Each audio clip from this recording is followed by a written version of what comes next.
Hi, my name is Phil, and my wife Amy and I are fixing an old house. If you're wondering, in this video you'll see folks without social distancing and masks. The demolition of parts of the interior took place early this year, and the social distancing wasn't in place yet. We were helped out by a couple of guys from a local landscaping company who were happy to make a few extra bucks by tearing out a wall and moving a giant pile of trash into the first of several dumpsters we rented.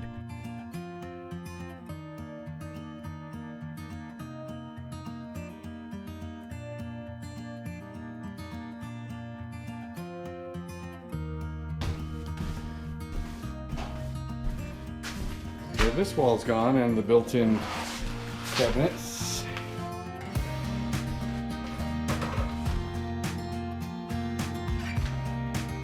That's going today. The closet that was here is gone. Exterior wall here.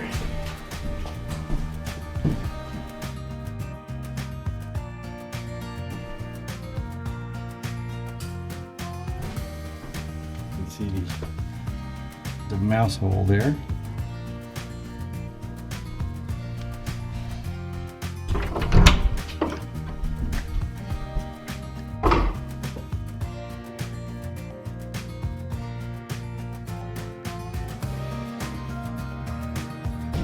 you can see that this was once an exterior wall.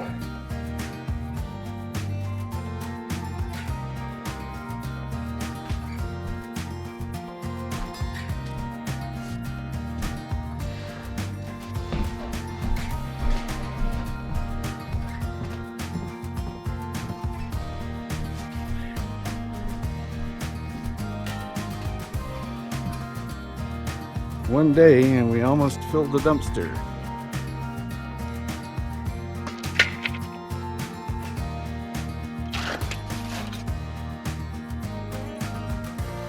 We were also helped out by our friends Christy and Shannon, who were capable of a significant amount of destruction, and who moved a mountain of drywall out of the house and took down tongue and groove and stud walls like a couple of bosses.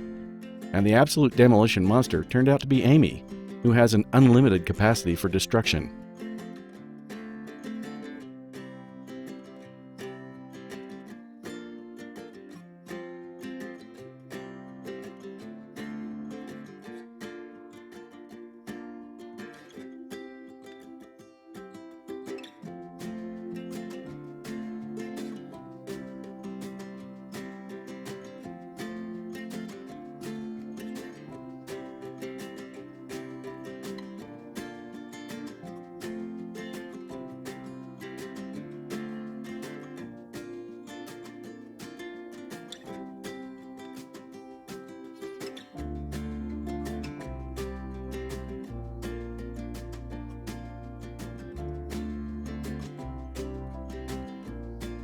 If you remember from the first video in this series, the house had a cramped pantry that led into a galley kitchen with several walls that defined the pantry, kitchen, dining area, and a sort of hall/mudroom stuffed with built-in cabinets of all sizes, which made no sense. All those walls had to go. Of course, since one of them was the original exterior wall of the house, we needed to leave some studs behind until contractors could come in and install a beam designed by Dylan Fox of Fox Engineering. We brought in a contractor to install that beam because the house has grown several times since it was built, and the wall in question was supporting not only the open beam ceiling in the kitchen and dining area, but also the original roof that was literally inside the attic. The house has a hip roof with no internal struts or posts. In other words, if we screwed up, that part of the house might suffer significant structural damage. It was one of the few times where we really wanted someone with more experience and some tricks of the trade, not to mention licenses, bonding, and insurance. This is what's called transference of risk.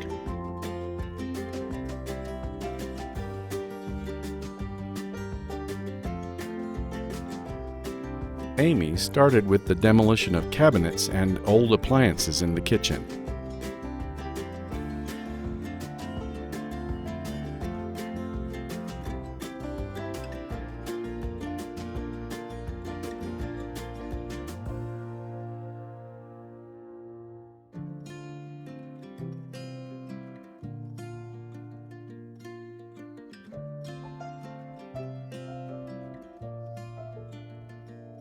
We decided that the pantry would be opened up to the kitchen/dining area, and we would build a small wall, which we later turned into an L shape to make an enclosure for the fridge. We also decided that an oven and cooktop would take up too much cabinet space, so we decided to build an island. There were a bunch of other changes we had planned, but this is a video about the demolition.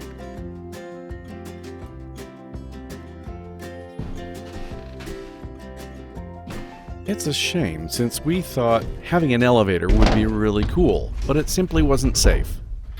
Without proper doors, or really any safety features, the elevator would have been able to kill or maim someone. And with the old age of the wiring and complete lack of proper overcurrent protection, it could have easily burnt down the house. So Amy and I demolished it. While we were demolishing it, we debated how to replace it. I mean, we did need to get down to the small basement under the north end of the house.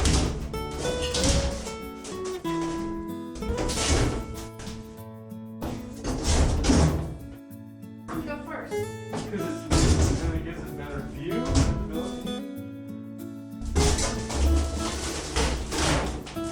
The spiral staircase wouldn't fit, especially in the space where the elevator was, so we had Dylan Fox of Fox Engineering engineer a staircase. Oddly, when we looked at the layout of the floor joists that were original to that end of the house, we realized that we were putting a staircase in the same spot one had been before.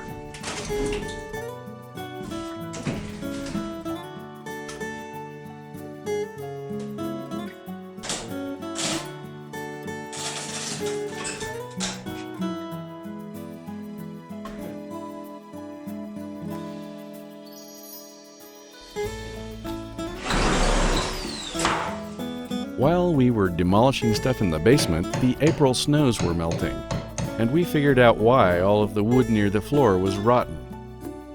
Water was coming into the house, and we're not just talking about rising damp here, we're talking water flowing like a small stream. That would need to be fixed. We demolished all of the old rotten paneling on the walls and ceiling, then took out the stud walls since they were also rotting along the bottom. And as I mentioned, we demolished the elevator. As I cut up the steel frame of the elevator, Amy stood by with a fire extinguisher in case something caught on fire.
Because the house was pretty much electrically hopeless, we decided we would tear out all of the drywall and paneling and rewire the entire place.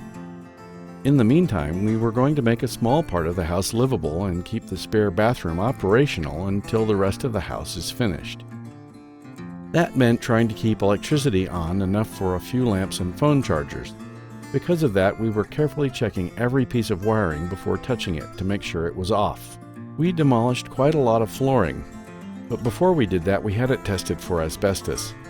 In the old days, they put asbestos in everything, including linoleum. So we had the stuff tested and peeled up what we could. The good news is the material wasn't really friable, so as long as we didn't take a saw to it, we weren't creating dust. Depending on where you live, as a homeowner, you may be allowed to do this sort of demolition, or you might be required to hire a licensed company. At least one of the previous owners had a fetish for fasteners, and while code requires quite a few, we had nails every few inches, and where there weren't any nails, there were staples, even in flooring that was stuck down with mastic. There were, because I pulled one out, there were 1, 2, 3, 4, 5 nails in that. 5! Why 5? Why do you need 5 nails? We removed rock wool insulation from everywhere, even in interior walls that had once been exterior walls. Speaking of that, along with the exterior walls inside the house, there were exterior roofs. One of the old exterior roofs was cedar shake shingles that had been painted gray. When they extended the house, they simply built a roof over the roof. This made getting around in the attic impossible until much later, when we checked with our engineer and then cut holes big enough to crawl through. Some of the fun stuff we found while demolishing drywall included dead mice, although not as many as I thought we would, an old wasp's nest, and several old exterior walls that were now inside the house. These are the walls that were originally exterior. My father said it sounded like a Matryoshka doll. Matryoshka doll. Russian doll. And it really is sort of a Russian doll house. We demolished that one wall and put in a beam, but we're keeping the others exposed as features. We both really like the age and patina of the walls. The house was full of built-in shelves, cabinets, cupboards, and mysterious narrow closets. In the living room, for some reason, someone had cut into the wall to make shelves, but had to narrow the hallway behind by about a foot. So we took that out, and I built the wall back where it belonged. As we took down the hideous paneling on the walls in the living room, we found that some of it had been put over some pretty good-looking drywall, but underneath that looked like part of an original exterior wall and some truly sketchy wiring. Behind that wood, there are remnants of burlap and tar paper, so it really does appear to be one of the original exterior walls of what must have been the 1947 equivalent of a tiny house. We're keeping that section of wall as a feature. In order to remove the wall that intruded into the hallway in front of the bathroom, I framed in the wall where it was originally located, which made for a much stronger support of the open beam ceiling in the living room.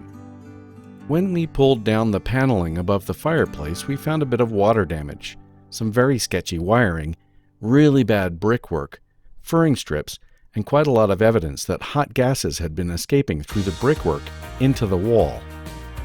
If you have an old house, you should make sure the chimney is properly lined and in good shape if you plan to use the fireplace. Many old houses have charred wood inside the walls because of leaking chimneys. As you can see, this brickwork looks like it was built with scraps. I'm not sure what was going on, but I think it was probably originally a fireplace in a different location, and someone decided to clean off bricks and reuse them. If you enjoyed this video, or even if you're a French horn player and you were trying to find the book Keys to Transposition, but Alexa thought you said Keys to Demolition. Too obscure? Alright. If you enjoyed this video, or even if you're still angry with me for what I said about wooden-handled hammers in the previous video, please like and subscribe. And don't forget to click on the bell next to the word subscribe so you get notified when I upload another video. Thanks for watching.